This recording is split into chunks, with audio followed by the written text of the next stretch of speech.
என் தாயார் நான் பிறந்த நேரத்தில் என்னை ஆற்றில் விட்டுவிட்டார். முறை தவறி பிறந்த குழந்தை என்றார்கள். இது என் தவறா? நான் சத்திரியன் அல்ல என்று கூறி துரோணாச்சாரியர் எனக்கு கல்வியை கற்றுத்தரவில்லை. இது என் தவறா? பரசுராமர் எனக்கு கற்றுக் கொடுத்தார். ஆனால் சத்திரியன் என கூறி நான் படித்த எல்லாவற்றையும் மறக்க என்னை சாபம் கொடுத்தார். இது என் தவறா? ஒரு பசு தற்செயலாக என் அம்பு மூலம் தாக்கப்பட்டது. அதன் உரிமையாளர் என்னுடைய தவறுக்காக என்னை சபித்தார். திரௌபதியின் சுயம்பரத்திலே நான் தேரோட்டியின் மகன் என்பதற்காக நான் அவமானப்படுத்தப்பட்டேன். குந்தி கூட இறுதியாக தன் மற்ற மகன்களை காப்பாற்ற மட்டுமே என்னை தேடி வந்தார். இப்படி சுற்றி இருப்பவர்கள் அனைவராலும் வஞ்சிக்கப்பட்ட போது துரியோதனனின் அன்பு மூலமாகவே எனக்கு எல்லாம் கிடைத்தது. ஆகையால் அவன் பக்கம் நான் நிற்பது எப்படி தவறாகும் என கேட்டான். அதற்கு கிருஷ்ணன், கர்ணா, நீயாவது பரவாயில்லை, ஆனால் நான் ஒரு சிறையில் பிறந்தேன். என் பிறப்புக்கு முன்பே மரணம் காத்திருந்தது. நான் பிறந்த இரவு அன்றே என் பெற்றோரிடமிருந்து நான் பிரிக்கப்பட்டேன்.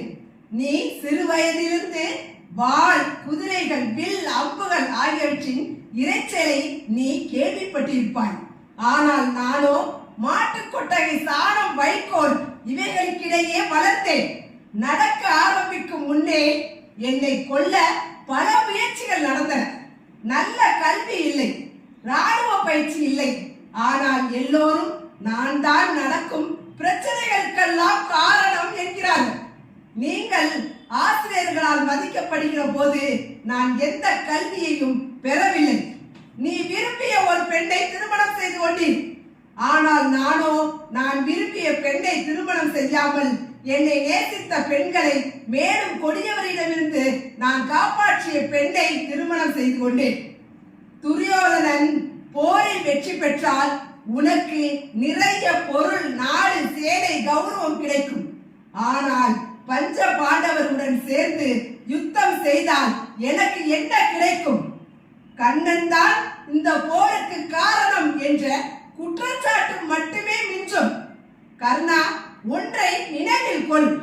ஒவ்வொருவருக்கும் வாழ்க்கையில் சவால்கள் உள்ளன. வாழ்க்கை எப்போதுமே இலகுவாகவும் எளிதாகவும் இருப்பதில்லை. ஆனால் மனசாட்சிப்படி தர்மத்தின் பால் நிற்பதே சரியானதாகும். எத்தனை முறை நாம் ஏமாற்றப்பட்டோம், எத்தனை முறை நாம் அவமானப்படுத்தப்பட்டோம், எத்தனை முறை வீழ்ச்சி அடைகிறோம் என்பது முக்கியமானதல்ல.